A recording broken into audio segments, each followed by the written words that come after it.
قصہ ہارون رشید بادشاہ کے لڑکے کا۔ ماروین رشید کا ایک بیٹا تھا جس کی عمر تقریباً 16 سال کی تھی۔ وہ بہت کثرت سے زاہدوں اور بزرگوں کی مجلس میں رہا کرتا تھا اور اکثر قبرستان چلا جاتا، وہاں جا کر کہتا کہ تم لوگ ہم سے پہلے دنیا میں تھے، دنیا کے مالک تھے، لیکن اس دنیا نے تمہیں نجات نہ دی حتیٰ کہ تم قبروں میں پہنچ گئے۔ کاش مجھے کسی طرح خبر ہوتی کہ تم پر کیا گزر رہی ہے اور تم سے کیا سوال و جواب ہوتے ہیں، اور اکثر یہ شعر پڑھا کرتا: مجھے جنازے ہر دن ڈراتے ہیں اور مرنے والوں پر رونے والیوں کی آوازیں مجھے غمگین رکھتی ہیں۔ ایک دن وہ اپنے باپ بادشاہ کی مجلس میں آیا۔ اس کے پاس وزراء امراء سب جمع تھے اور لڑکے کے بدن پر ایک معمولی کپڑا اور سر پر ایک لنگی بندھی ہوئی تھی۔ اراکین سلطنت آپس میں کہنے لگے کہ اس پاگل لڑکے کی حرکتوں نے امیر المومنین کو دوسرے بادشاہوں کی نگاہ میں ذلیل کر دیا ہے۔ اگر امیر المومنین اس کو تنبیہ کریں تو شاید یہ اپنی اس حالت سے باز آ جائے۔ امیر المومنین نے یہ بات سن کر اس سے کہا کہ بیٹا تو نے مجھے لوگوں کی نگاہ میں ذلیل کر رکھا ہے۔ اس نے یہ بات سوان کر باپ کو تو کوئی جواب نہیں دیا، لیکن ایک پرندہ وہاں بیٹھا تھا۔ اس کو کہا کہ اس ذات کا واسطہ جس نے تجھے پیدا کیا تو میرے ہاتھ پر آ کر بیٹھ جا۔ وہ پرندہ وہاں سے اڑ کر اس کے ہاتھ پر آ کر بیٹھ گیا۔ پھر کہا کہ اپنی جگہ پر واپس چلا جا۔ وہ ہاتھ پر سے اڑ کر اپنی جگہ چلا گیا۔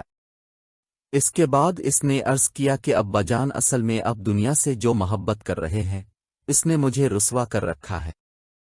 اب میں نے یہ ارادہ کر لیا ہے کہ اب سے جدائی اختیار کر لو۔ یہ کہہ کر وہاں سے چل دیا اور ایک قرآن شریف صرف اپنے ساتھ لیا، اور چلتے ہوئے ماں نے ایک بہت قیمتی انگوٹھی بھی اس کو دے دی کہ ضرورت کے وقت اس کو فروخت کر کے کام میں لائے۔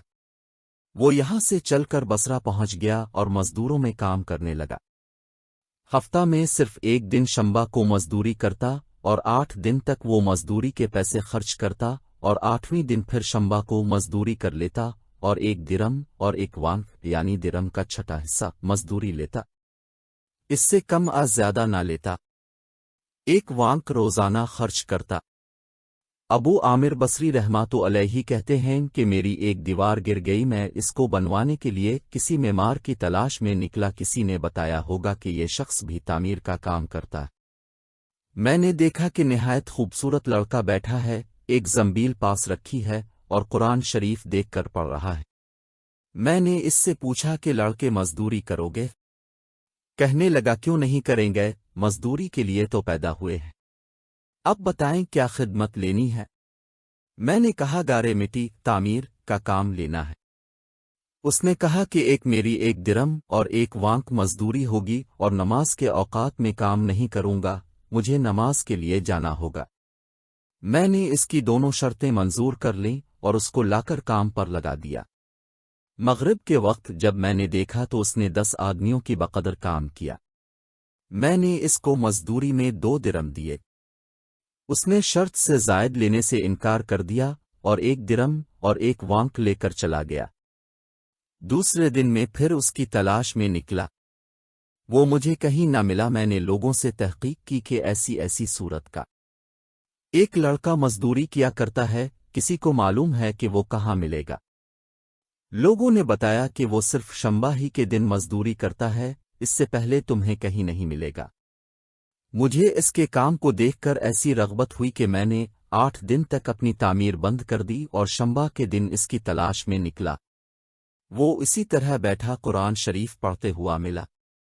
میں نے سلام کیا اور مزدوری کرنے کو پوچھا، اس نے وہی پہلی 2 شرطیں بیان کی، میں نے منظور کر لیں۔ وہ میرے ساتھ آ کر کام میں لگ گیا۔ مجھے اس پر حیرت ہو رہی تھی کہ پچھلے شنبہ کو اس اکیلے نے 10 آدمیوں کا کام کس طرح کر لیا، اس لیے اس مرتبہ میں نے ایسی طرح چھپ کر کے وہ مجھے نہ دیکھے اس کے کام کرنے کا طریقہ دیکھا تو یہ منظر دیکھا کہ وہ ہاتھ میں گارا لے کر دیوار پر ڈالتا ہے اور پتھر اپنے آپ ایک دوسرے کے ساتھ جڑتے چلے جاتے ہیں۔ مجھے یقین ہو گیا کہ یہ کوئی اللہ تعالی کا ولی ہے اور اللہ کے اولیاء کے کاموں کی غیب سے مدد ہوتی ہی ہے۔ جب شام ہوئی تو میں نے اس کو 3 درم دینا چاہے۔ اس نے لینے سے انکار کر دیا کہ میں اتنے درم کیا کروں گا، اور 1 درم اور 1 وانک لے کر چلا گیا۔ میں نے ایک ہفتہ پھر انتظار کیا اور تیسرے شنبہ کو پھر میں اس کی تلاش میں نکلا مگر وہ مجھے نہ ملا۔ میں نے لوگوں سے تحقیق کی تو ایک شخص نے بتایا کہ وہ 3 دن سے بیمار ہے، فلاں ویرانے جنگل میں پڑا ہے۔ میں نے ایک شخص کو اجرت دے کر اس پر راضی کیا کہ وہ مجھے اس جنگل میں پہنچا دے۔ وہ مجھے ساتھ لے کر اس جنگل ویران لے گیا تو میں نے دیکھا کہ وہ بے ہوش پڑا ہے، آدھی اینٹ کا ٹکڑا سر کے نیچے رکھا ہوا ہے۔ میں نے اس کو سلام کیا، اس نے جواب نہ دیا۔ میں نے دوسری مرتبہ سلام کیا تو اس نے آنکھ کھولی اور مجھے پہچان لیا۔ میں نے جلدی سے اس کا سر اینٹ پر سے اٹھا کر اپنی گود میں رکھ لیا۔ اس نے سر ہٹ لیا اور کہا، میرے دوست، دنیا کی نعمتوں کے دھوکہ میں نہ پڑ کے عمر ختم ہوتی جا رہی ہے اور یہ نعمتیں سب ختم ہو جائیں گی جب تو کوئی جنازہ لے کر قبرستان میں جائے تو یہ سوچتا رہا کر کے تیرا بھی ایک دن اسی طرح جنازہ اٹھایا جائے گا۔ اس کے بعد اس نے مجھ سے کہا کہ ابو عامر، جب میری روح نکل جائے تو مجھے نالا کر میرے اسی کپڑے میں مجھے کفن دینا۔ میں نے کہا، میرے محبوب، اس میں کیا حرج ہے کہ میں تیرے کفن کے لیے نئے کپڑے لے آؤں؟ اس نے جواب دیا کہ نئے کپڑوں کے لیے زندہ لوگ زیادہ مستحق ہیں۔ یہ جواب حضرت ابو بکر صدیق رضی اللہ عنہ کا جواب ہے۔ انہوں نے بھی اپنے وصال کے وقت یہی فرمائش کی تھی کہ میری انہیں چادروں میں کفن دے دینا، اور جب ان سے نئے کپڑے کی اجازت چاہی گئی تو انہوں نے یہی جواب دیا تھا۔ لڑکے نے کہا کہ کفن تو پرانا ہو یا نیا بہرحال بوسیدہ ہو جائے گا آدمی کے ساتھ، تو صرف اس کا عمل ہی رہتا ہے، اور یہ میری لنگی اور لوٹا قبر کھودنے والے کو مزدوری میں دے دینا، اور یہ انگوٹھی اور قرآن شریف ہارون رشید تک پہنچا دینا، اور اس کا خیال رکھنا کہ خود انہیں کے ہاتھ میں دینا، اور یہ کہ کر دینا کہ یہ ایک پردیسی لڑکے کی میرے پاس امانت ہے، اور وہ اب سے یہ کہ گیا ہے کہ ایسا نہ ہو کہ اسی غفلت اور دھوکہ کی حالت میں آپ کی موت آ جائے۔ یہ کہ کر اس کی روح نکل گئی۔ اس وقت مجھے معلوم ہوا کہ یہ لڑکا شہزادہ تھا۔ اس کے انتقال کے بعد اس کی وصیت کے موافق میں نے اس کو دفن کر دیا، اور دونوں چیزیں گورکن کودے دیں، اور قرآن پاک اور انگوٹھی لے کر بغداد پہنچا، اور قصر شاہی کے قریب پہنچا تو بادشاہ کی سواری نکل رہی تھی۔ میں ایک اونچی جگہ کھڑا ہو گیا۔ اول ایک بہت بڑا لشکر نکلا جس میں تقریباً 1000 گھوڑے سوار تھے۔ اس طرح یک کے بعد دیگرے 10 لشکر نکلے۔ 10ویں لشکر میں خود امیر المومنین بھی تھے۔ میں نے زور سے آواز دے کر کہا، اے امیر المومنین، آپ کو حضور اقدس کی قرابت داری کا واسطہ، ذرا سا توقف کر لیجئے۔ میری آواز پر انہوں نے مجھے دیکھا تو میں نے جلدی سے آگے بڑھ کر کہا کہ میرے پاس ایک پردیسی لڑکے کی یہ امانت ہے جس نے مجھے یہ وصیت کی تھی کہ یہ دونوں چیزیں اب تک پہنچا دوں۔ بادشاہ نے ان کو دیکھ کر پہچان لیا۔ تھوڑی دیر سر جھکایا، ان کی آنکھوں سے آنسو جاری ہو گئے، اور ایک دربان سے کہا کہ اس آدمی کو اپنے ساتھ رکھو، جب میں واپسی پر بلاؤں تو میرے پاس پہنچا دینا۔ جب وہ باہر سے واپسی پر مکان پر پہنچے تو محل کے پردے گروا کر دربان سے فرمایا، اس شخص کو بلا کر لاؤ، اگرچہ وہ میرا غم تازہ ہی کرے گا۔ دربان میرے پاس آیا اور کہنے لگا کہ امیر المومنین نے بلایا ہے، اور اس کا خیال رکھنا کہ امیر پر صدمہ کا بہت اثر ہے۔ اگر تم 10 باتیں کرنا چاہتے ہو تو 5 ہی پر اکتفا کرنا۔ یہ کہ کر وہ مجھے امیر کے پاس لے گیا۔ اس وقت امیر بالکل تنہا بیٹھے تھے۔ مجھ سے فرمایا کہ میرے قریب آ جاؤ۔ میں قریب جا کر بیٹھ گیا۔ کہنے لگے کہ میرے اس بیٹے کو جانتے ہو؟ میں نے کہا، جی ہاں، میں ان کو جانتا ہوں۔ کہنے لگے، وہ کیا کام کرتا تھا؟ میں نے کہا، گارے مٹی کی مزدوری کرتے تھے۔ کہنے لگے، تم نے بھی مزدوری پر کوئی کام اس سے کرایا تھا؟ میں نے کہا، جی ہاں، کرایا۔ کہنے لگے، تمہیں اس کا خیال نہ آیا کہ اس کی حضور اقدس سے قرابت تھی، کہ یہ حضرت حضور کے چچا حضرت عباس رضی اللہ عنہ کی اولاد ہے؟ میں نے کہا، امیر المومنین، پہلے اللہ جل شانہ سے معذرت چاہتا ہوں، اس کے بعد اب سے عذر خواہ ہوں۔ مجھے اس وقت اس کا علم ہی نہ تھا کہ یہ کون ہے۔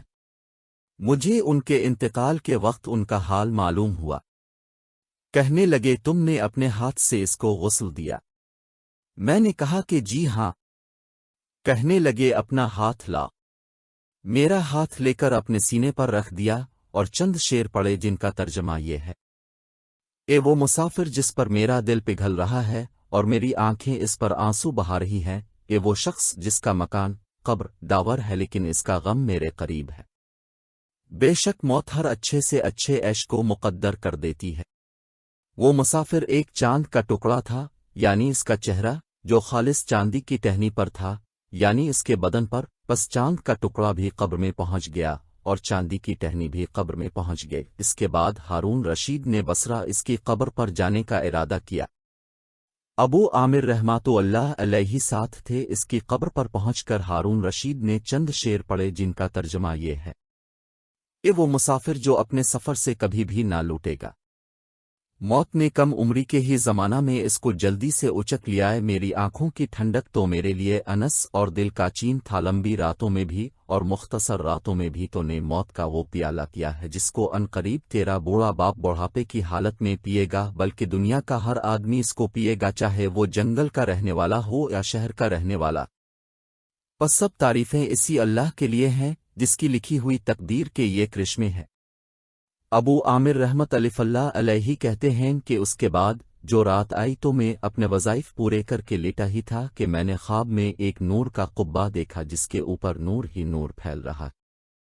اس نور کے ابر میں سے اس لڑکے نے مجھے آواز دے کر کہا، ابو عامر تمہیں حق تعالی شانہ جزائی خیر عطا فرمائے، تم نے میری تجہیز و تکفیں کی اور میری وصیت پوری کی۔ میں نے اس سے پوچھا کہ میرے پیارے تیرا کیا حال گزرا؟ کہنے لگا کہ میں ایسے مولا کی طرف پہنچا ہوں جو بہت کریم ہے اور مجھ سے بہت راضی ہے۔ مجھے اس مالک نے وہ چیزیں عطا کی ہیں جو نہ کبھی کسی آنکھ نے دیکھی، نہ کان نے سنی اور نہ کسی کے دل پر ان کا خیال گزرا۔ حضرت عبداللہ بن سعود رضی اللہ عنہ فرماتے ہیں کہ تورات میں لکھا ہے کہ حق تعالی شانہ نے ان لوگوں کے لیے جن کے پہلو رات کو خوابگاہوں سے دور رہتے ہیں، یعنی تہجد گزاروں کے لیے وہ چیزیں تیار کر رکھی ہیں جن کو نہ کسی آنکھ نے دیکھا، نہ کان نے سنا اور نہ کسی آدمی کے دل پر ان کا خیال گزرا۔ نہ ان کو کوئی مقرب فرشتہ جانتا ہے، نہ کوئی نبی رسول جانتا ہے، اور یہ مضمون قرآن پاک میں بھی ہے۔ کسی شخص کو خبر نہیں جو آنکھوں کی ٹھنڈک کا سامان ایسے لوگوں کے لیے خزانہ غیب میں موجود ہے۔ اس کے بعد اس لڑکے نے کہا کہ حق تعالی شانہ نے قسم کھا کر فرمایا ہے کہ جو بھی دنیا سے اس طرح نکل آئے جیسا میں نکل آیا، اس کے لیے اعزاز اور اکرام ہیں جو میرے لیے ہوئے۔ صاحب روز کہتے ہیں کہ یہ سارا قصہ مجھے اور طریقہ سے بھی پہنچا ہے۔ اس میں یہ بھی ہے کہ کسی شخص نے ہارون رشید سے اس لڑکے کے متعلق سوال کیا تو انہوں نے بتایا کہ میرے بادشاہ ہونے سے پہلے لڑکا پیدا ہوا تھا، بہت اچھی تربیت پائی تھی، قرآن پاک بھی پڑھا تھا اور علوم بھی پڑھے تھے۔ جب میں بادشاہ بن گیا تو یہ مجھے چھوڑ کر چلا گیا تھا، میری دنیا سے اس نے کوئی راحت نہ اٹھائی۔ چلتے وقت میں نے ہی اس کی ماں سے کہا تھا کہ اس کو یہ انگوٹھی دے دے۔ اس انگوٹھی کا اقوت بہت زیادہ قیمتی تھا مگر وہ اس کو بھی کام میں نہ لایا، مرتے وقت واپس کر گیا۔ یہ لڑکا اپنی والدہ کا بڑا فرما بردار تھا۔ روز